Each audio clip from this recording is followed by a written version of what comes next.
In today's episode, I'm joined by Julia Smith, who has a wealth of experience in supporting financial planning and mortgage advisory businesses. Our conversation will cover topics including misconceptions of what a network provides, the importance of business planning and the impact it can have, plus the value of a coach and mentor. If you currently are or have ambitions to run a team, this could be a great episode for you. Julia, welcome to the episode, and if you don't mind, please give us a bit of insight into your background. Thank you so much for the invitation, Ryan. First of all, I'm delighted to be here, and a specialist subject that I love talking about as well. So, yeah, little potted history about me. So things could have been so much different for me. I think everybody says that, don't they? When you finish school and think, what shall I do? So for me, I was going to start out in the equestrian world. I'm a horse rider, have always been brought up around horses, and left school thinking, yep, that's the career for me. Thankfully, I didn't go down that route after 2 years and decided that I wanted to have a career, and that career would fund my hobby. And my hobby and dream was, from being a child, was to ride at badminton horse trials, as any equestrian person I'm sure knows that name. And so I went off into the world of finance and started with Standard Chartered Bank a little while ago, and loved being with the bank. It was like an extension of being at school. Everybody goes off then into university. Well, going into the bank actually gave you the ability to move your career forward whilst learning on the job at the same time and becoming qualified. So I felt like that was a great journey for me. So I started off with Standard Chartered Bank many moons ago. Loved that environment. Went through many different progressions within the bank. So started off in personal finance, went into retail finance, motor finance, training, and in my last few years at the bank, after an 11-year career there, I finished off moving out from just products and dealing with clients directly into the intermediary space, where we dealt with brokers and the whole variety of providers and lenders that are available in the intermediary space. After doing that, the reason I went out into that world is I wanted to see it's in not just from one provider point of view, but from all. So I had set up my own brokerage, thoroughly enjoyed running my own brokerage, and I was approached by a business that I'd managed whilst at the bank to ask if I'd work with them. To which I said, I'm very happy doing what I'm doing, steering my own ship. And they said, would you bring your business with you? Can we buy your business? And would you come and work with our business? So I saw that as the perfect opportunity at that point to be able to continue that business forward with a leadership team and go out to look at more business development relationship skills, which is where I was. I have to say, after that, unfortunately, we had 2008, and everybody knows what happened in 2008. The business that I worked with, unfortunately, they, like many others in the finance world, were a victim of this. But it gave me, with opportunity comes change. And with that, I moved into the protection arena. It was an area that I hadn't been in before, but I knew about, and I thoroughly enjoyed working with businesses to help move into this protection arena to continue with my financial services proposition. And I stayed doing that, as again, setting up my own business as an appointed representative. So I'm now starting to dip my toe into running my own business as an appointed representative, knowing more about what networks are around and what directly authorised businesses are about. So by doing that, I wanted to stay where I was. I wanted to run my own business and get a feel for it, but only until the market actually improved, which it did. And at that point, I was offered a role in recruitment of bringing on appointed representative businesses with a network. I stayed in that network for quite some time, recruiting quite a number of businesses, and wanted to move then again into the directly authorised space so I could see it on both sides of the coin. We know what a network provides in terms of safety nets and the guidance, and being directly authorised, you have the ability to work with directly authorised support, compliance clubs, etc. So it gave me a great understanding of both AR and DA. Until recently, I moved into Provider World, and Provider World then led into a holistic world, into wealth. So I stayed with my previous role for 7 years, went through my diploma, became wealth qualified whilst doing my job in business consultancy and relationship building. And fast forward to today, I'm delighted to say that I'm with Mortgage Advice Bureau. I've been here for 3 months as their regional sales director, leading a team of regional managers who are business consultants, learning and development, compliance, and marketing, so that we can really help firms with what they need to achieve and what their goals and aspirations are. Wow, what a career, hey? So So many. far, so good. Yeah. Only 21. You've had 7 years experience. You started when you were -10. So, what a fantastic experience, and so many elements of it. The bank, the provider side, the intermediary side, the directly authorized side, the network side, the business owner side, working within a business as an employee at times within the bank and stuff. So, my God, a variety of angles. And I imagine in your role now, particularly, you're able to relate to so many people you speak to and engage with, having walked through their shoes. Absolutely. That's where I think it's really important to be able to relate to them, and be able to be that, that voice of reason to them as well. So I'm pleased I've had that rounded experience. Yeah, it's so valuable, isn't it? Because if you're going to take advice from someone, you do kind of want them to have walked through your shoes, don't you?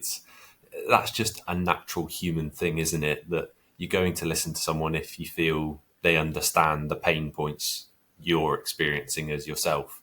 Definitely. So yeah, we could take that conversation so many different ways, couldn't we? With different angles, and leading into this conversation today, I think one of the things that we were both keen to discuss was the misconceptions of a network. There is still this, large debate of network versus DA. There's no right or wrong way, but I feel networks are slightly misunderstood. So you've been within the network world for some time now. What are some of the misconceptions you see about being part of a network? I think the biggest misconception about being part of a network is that business owners come into a network on the basis that they're going to be given the tools to write their business and obviously take their business forward. But a lot of the time they'll come in and say, but it's my business and I'll run it the way I would like to.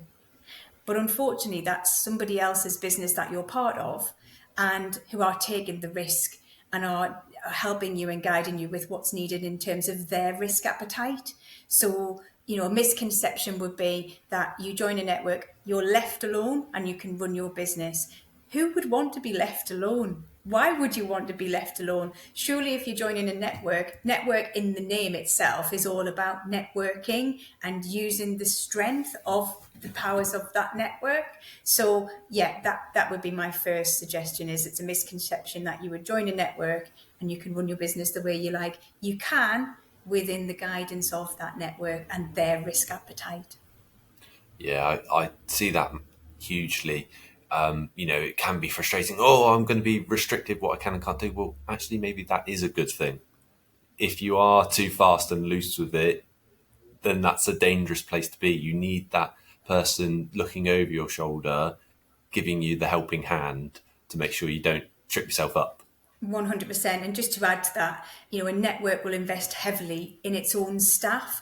They will bring in subject matter experts who will be confident in working directly with the regulator, which is taking you one step removed from dealing directly with the regulator, which is quite a nice place to be, I would say, for most business owners not to have to deal with that.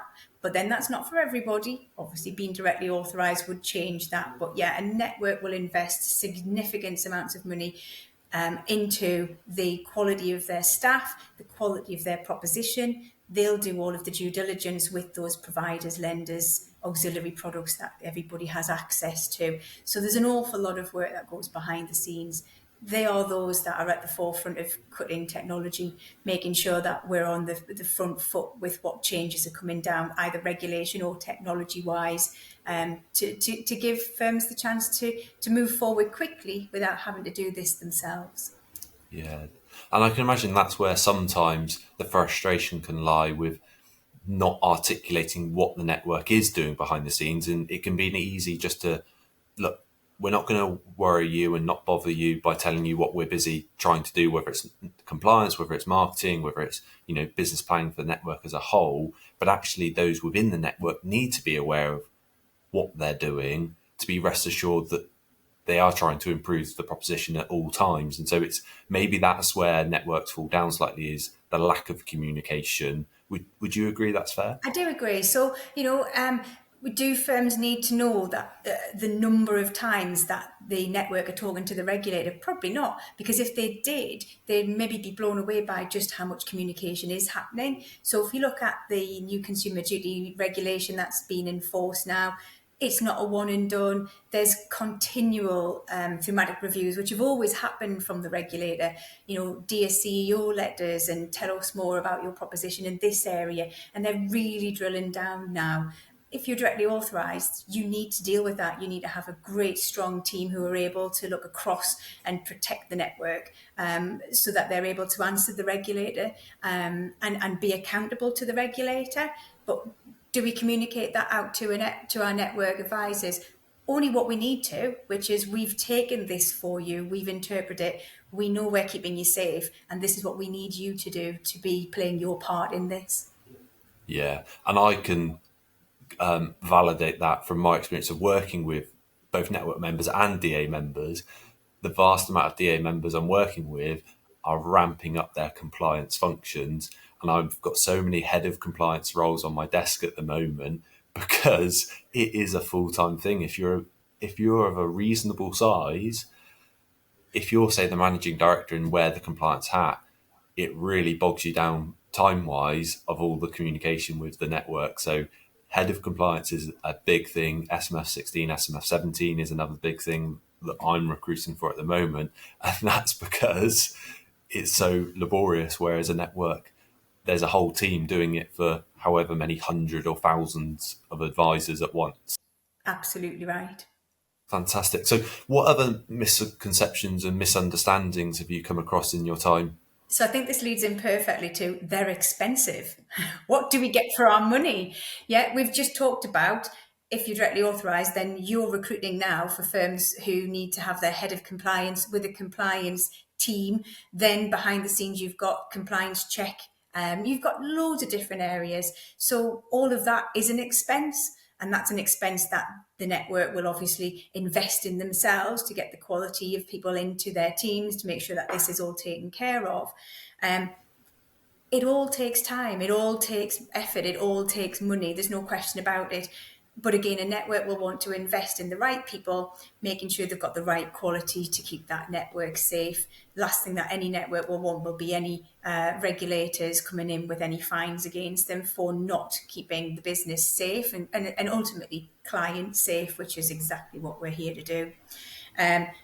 So expensive are we? Normally a network, because of the size, can attract fantastic procuration fees, protection commission fees, etc., which everybody is able to take a share of, which if you were directly authorised as a sole trader or as a small business, then you'd struggle to realise the same. So expensive, but use the strength of the network for its quality that you're paying for.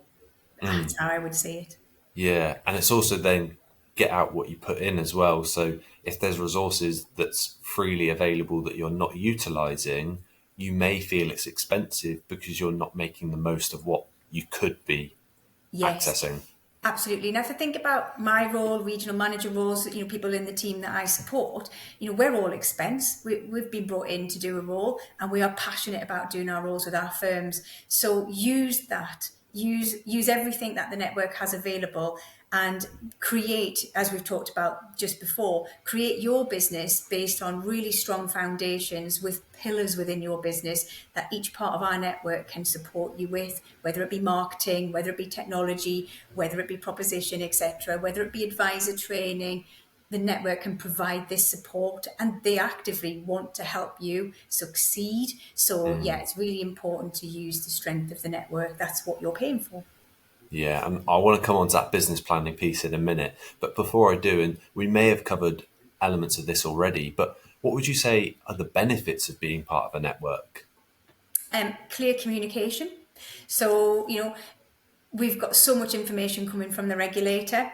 If you think about vulnerable clients that were introduced recently, and obviously all the changes that have come through with the AR regime, we take that data and we interpret that and we communicate that with our advisors so that they know exactly what's coming and what we need to do and what they need to do to make sure that we're meeting the regulator needs. Key benefits are the strength of the proposition. A network will go through due diligence with providers, panel providers, lenders, auxiliary products, etc., to make sure that they are going to deliver and make sure that there's a protection in place for the advisor and their clients.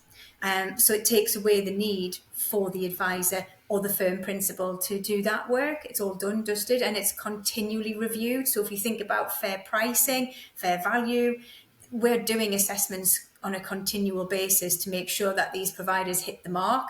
And if they're not, we're removing them from panel because they're not fit for our advisors and our clients and their clients. So yeah, it's a continuation of making sure that this is correct, market leading. Obviously, PI insurance is a big thing.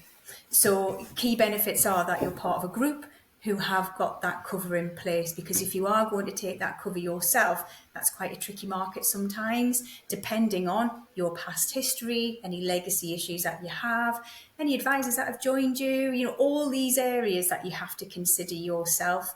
Whereas through a network, it's the strength of the network who provide that cover, guarantee your advice, and are there to support you if it does go wrong and there is a client complaint. They're also a safety net.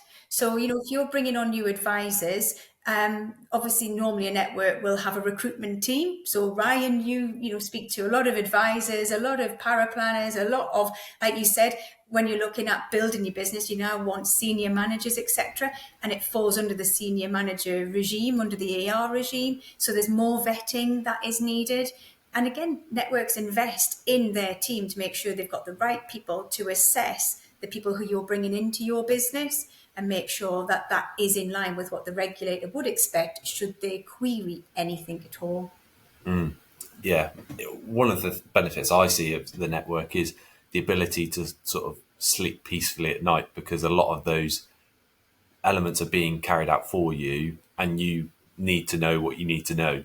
Whereas all the other bits that do affect you but not directly, an expert is taking care of those. And also the point you mentioned about liaising with the providers, when you were mentioning that, a recent scenario came to mind for me of I was speaking to a directly authorised mortgage advisor who doesn't work with particular lenders very often because the nature of his cases don't really work that well with that lender, and that lender's threatening to take him off panel because they weren't happy with one or two of the cases that got through. Now he's thinking, oh, I don't really use that lender that often, I'm not going to bother to fight my corner. But now he's potentially looking to change his business and potentially move. He's got this red flag on his file because he didn't want or didn't really see the need in sorting it out. Whereas if he had someone having those communications for him, now when he wants to move, it's a much cleaner case and he's got a lot wider options available to him. So it's all those bits that you don't realise you need until you need them.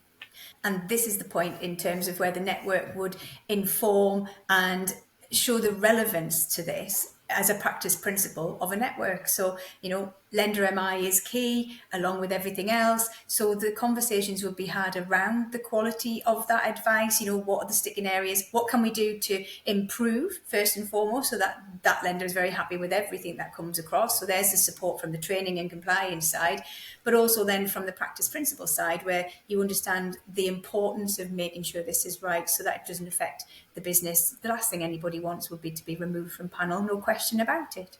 So yeah, you're using the strength and the quality of the advice from the network. Fantastic. Well, I mentioned I want to move on to the business planning, and I feel now's a good time to. So I know you're passionate about business planning, and when done properly, it can have a huge value on you as an individual, but also as a business. Now, you've run your own business, you've consulted to numerous firms, you also have managers under you that you advise on how they should teach people to business plan. I imagine we can talk about this all night long if we wanted to, but from your aspect, why is business planning so important? I've worked with many businesses, and the normal progress forward has been advisors who wanted to set up their own business, maybe in a cooperative together with a few other advisors, and they're great business writers, and they go off to set up their own business. And all of a sudden, after about a year, things start to get a little bit choppy out there in that business. And it could be that the other advisors decide, I'm not too sure if I really want, if this was the right step for me. All of a sudden, the amount of work that comes with running a business on top of trying to write business, on top of everything else that comes with it, even if you are with a network, starts to put some boundaries in the way. And the main reason for this is, was there a clear and defined business plan at the outset, which we all expect will have bumps in the road, but that together we can work on and have regular reviews to make sure it's heading in the right direction. We should be looking at starting with the end in mind. That's sometimes very difficult to see that far ahead, especially if you're a new business and you're thinking, hang on, the end in mind, I'll still be working when I'm 65, 70, and that's quite some time away. But let's be honest, let's really think about that. Do you want to work until you're 65 or 70, or would you prefer to have a lifestyle business where you can still be part of that business and you become an executive of that business? Or is it that you want to take cash off the table and sell the business? You know, what are your ultimate goals? And if we start with the end in mind and work back from that, then we can start to build what those pillars need to look like within the business. You know, so if you are going to start small and you are going to be just your own business, then how will you cope with the extra demands that are placed upon you for administration, for marketing, for building new clients? And when you start to get really busy and everybody loves what you do, how will you cope with the demand? So it is really great to think about accountability, making sure then that accountability is your business plan, having that long-term vision of what your business wants to look like, but having the ability to stop, review, and continue. And that comes with working with people normally. I think the big one sometimes is the ability to go on holiday as well. What happens when you go on holiday is always an important question. Or even worse now, you know, we see it more and more, which is ill health. You know, we're running a business, it can be an unhealthy situation.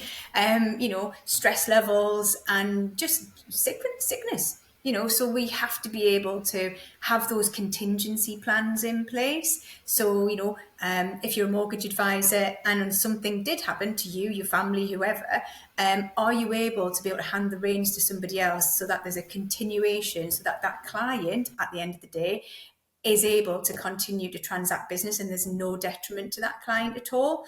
And if that's the case, great. But if it's not, that's part of building the business plan. And we do that at the outset.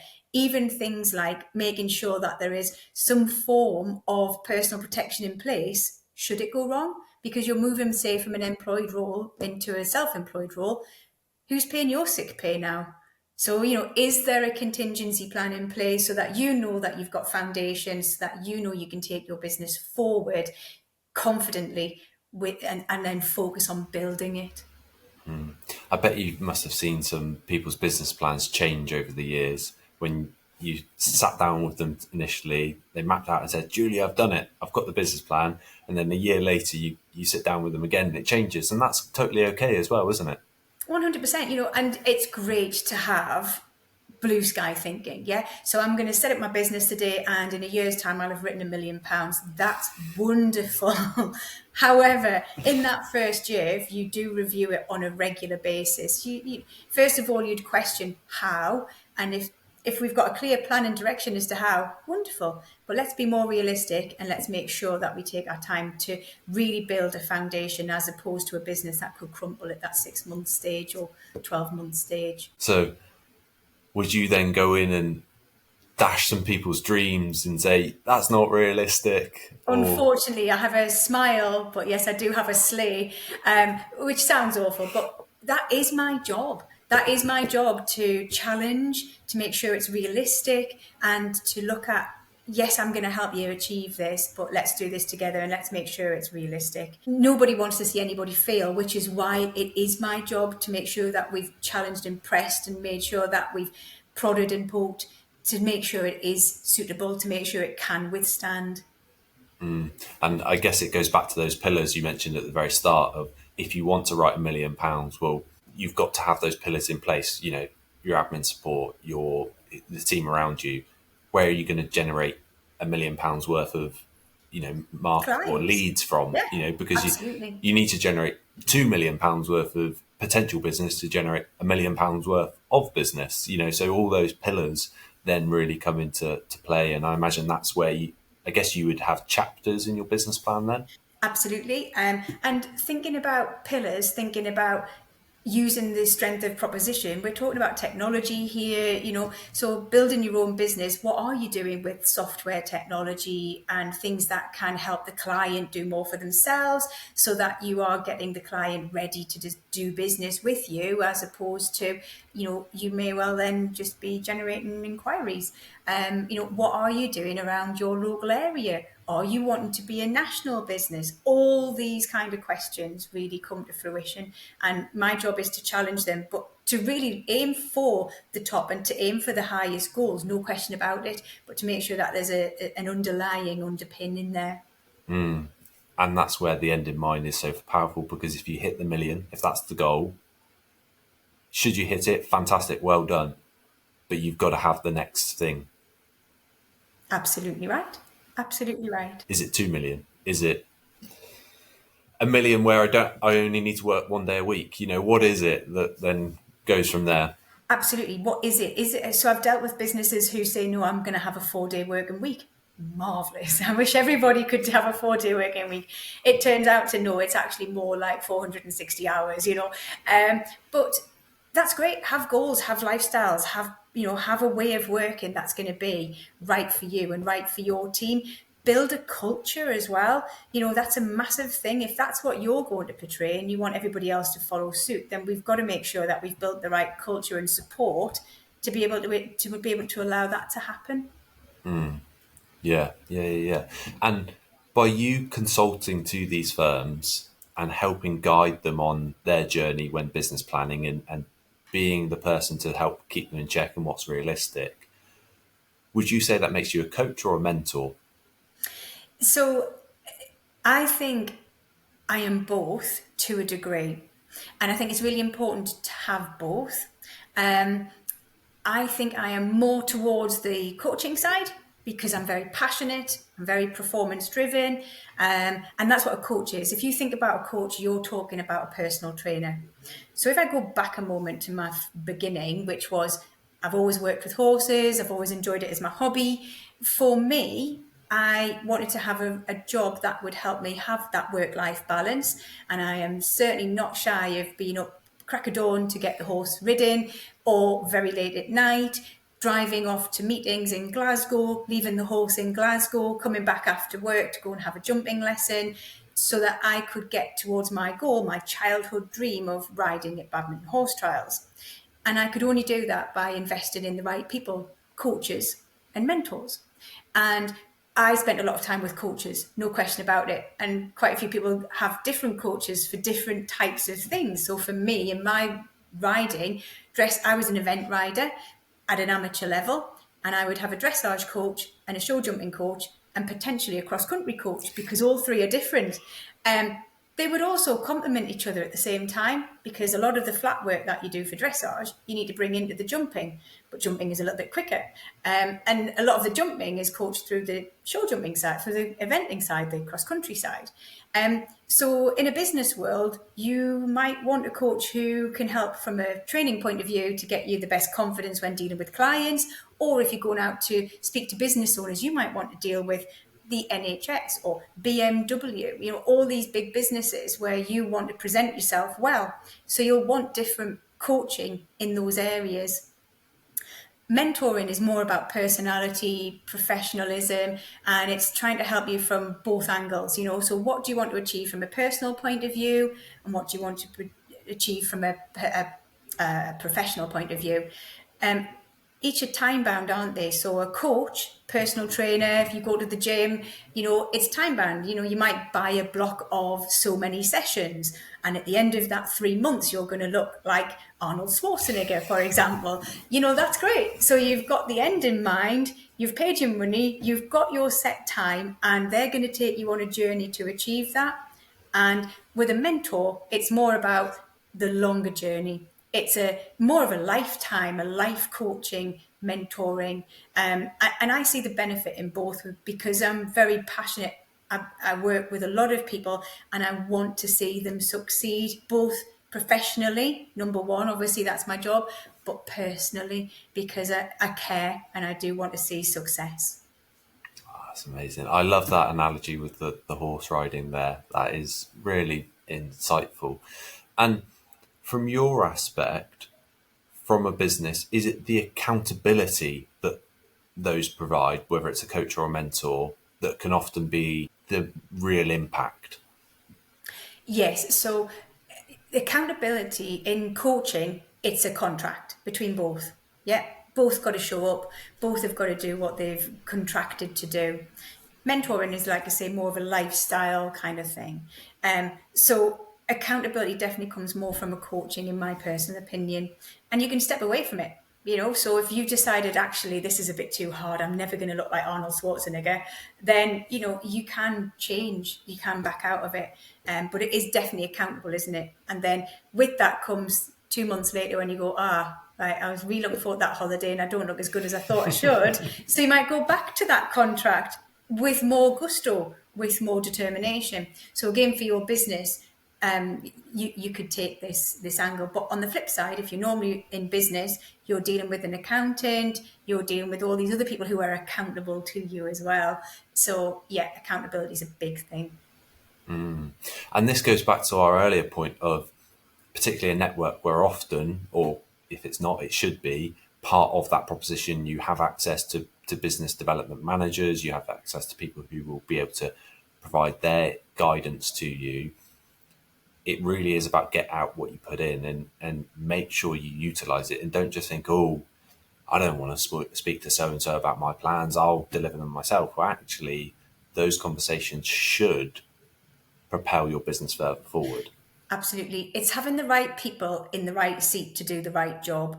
So if I went out to see a business and we didn't match together in terms of our culture or beliefs, etc., it's making sure you find the right person that you can work with.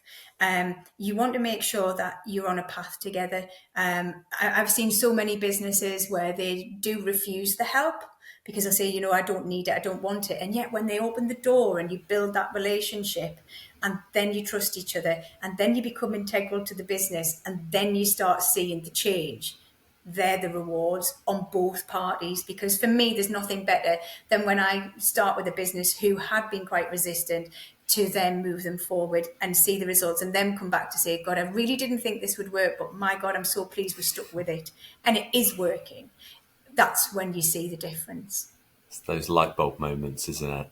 Yeah. And persistency is key, right? It's a two-way thing. So, don't give up on either side. Make sure that you are trying to make sure that you are fulfilling your side of the bargain, accountability and ownership on both parts. And that also is the point with, like, a network. If anyone's in a network right now or they've looked at it in the past and they didn't enjoy it, didn't feel they were getting the value, maybe it's that being part of a network is still the correct option for you, but you were in the wrong network. Yes, You weren't aligned well, and you need to explore your options. that's right. This is like anything in life, isn't it? Making sure it fits well. Is it right for you? These are the questions that you have to ask. So for me, when I'm working with a firm, I ask so what all the time. So tell me about your advisors. Why would you need advisors? All these kind of questions just to make sure it's the right fit. So yeah, making sure that you've got the right partner in business is really key. And that's for everything that you do for your business. And if you still strongly believe directly authorized is the right way to go for it. But you've got to then bring these outsourced individuals in place if you want them, or if you need them. And Without doubt, do your own due diligence. Go through a checklist of the comparisons. Auto Trader, I like this car and I like that car. What are the main differences between the two? Get that checklist down. What would I get here? What would I get there? And it's not just about the money. If you want a long-standing business, do you see any risks with the network? So let's be honest, there's quite a few networks out there who are for sale. And if that happened, how would that affect your business? If you sailed your own ship and you were directly authorised, what would happen if the regulator changed something? God forbid, we're talking about RDR from 2012, change of how people got paid commission into charging fees. What's round the corner for your business? How do you deal with these things? So yeah, make sure you've got that checklist comparison and you know what the benefits are for both. And then you do your beauty parade of everybody. Make sure you're balanced. That's one thing the FCA love doing, bringing out something else to implement in. Absolutely. It will not stop. From Consumer Duty coming out, it's not a one and done. And the amount of papers, if you went on the FCA website to see just how many reviews they're doing across financial services, not just in our world, it's huge. And that does make me stay awake at night thinking, what's next? And you're lucky if it's less than 50 pages long. It's quite meaty It's quite sometimes. chunky, yeah. Nice Yeah. bedtime reading. Certainly sends you off to sleep. Good job we've got experts who can look after that side for us, who love it. Exactly that. Now, I'd love to know what motivates you, what gives you a lot of joy from your role. It's the achievements for me, it's the reward. And the reward is seeing that personal growth, that business who started off from a little acorn into a huge oak tree. We've seen that develop, or it could be, like we say, those light bulb moments. And for me, it's also the personal side as well. So we talked about, achievements, again, going back to the horse riding. I did go to badminton horse trials. I have achieved that. And I pushed myself to do it whilst also doing my job. And so I am able to take my personal experience and put that into my business framework and be able to help people build what they are wanting to achieve. I want to see them achieve their lifetime goals, whether that be their own personal goals or whether they be their own professional goals. So for me, it's the reward, it's the success, it's the seeing and also helping them through the bad times as well. We had COVID. I remember having lots of conversations with business owners who overnight were worried that their business was going to fail. We knew that business was solid, but we'd seen 2008. So we knew that anything could happen. And then the government brought out furlough and things like that. And, what a time that was. But it's really something when business owners trust you so much that they are speaking to you and then on the brink of tears around what's going to happen next. And you're there to help them through the good times and the bad. Everyone needs a Julia in their corner. Ah, that's lovely. Fantastic. Now, final question. Something I like to do on the episode, on the podcast, should I say, actually, is what's one of the best piece of advice or best lessons you've experienced? For me, so I've always been fast moving, fast paced, wanting to achieve, a go-getter type of thing. And the best advice to me was patience, which is sometimes the hardest thing for people who've got that dynamic kind of forward motion. It was the best advice. Again, both professionally and from a personal point of view. Slow down to speed up. Make sure you stop to review. That's without doubt the best. And I'd apply that in everything I do. It is difficult to slow down, but it is the best advice I've ever been given. And it's a simple one. It makes a lot of sense. It's easily overlooked, and I'm not surprised it took you by surprise, when you received that. I get it all the time from candidates. I want to be, this. And it's like, well, you can, but stop trying to do it within 6 months. This is something that may take 2, 3, 10 years to achieve. You will get there and enjoy the process as well. I think so. People are so often just trying to get to the next stop.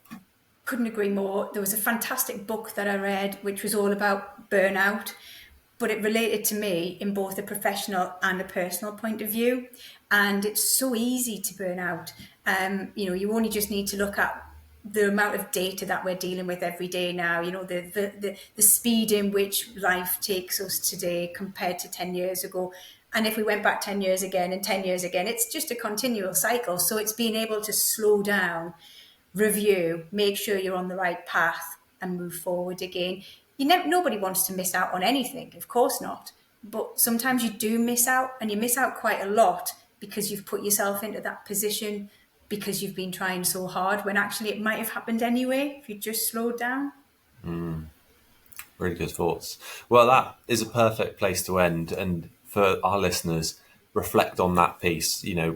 Have a think yourself. Where are you maybe going too quickly? And maybe you just need a little bit more patience. I know it's easier said than done. And to you guys as our listeners, if you're loving this episode, if you're loving the podcast, please do share it with a friend. Drop us a like, drop us a comment. It's really appreciated because we're a number of episodes in now, and I'm really enjoying this process. Love hearing stories like Julia's. So I just want to keep offering this more and more to you. And thank you, Julia, for joining us today.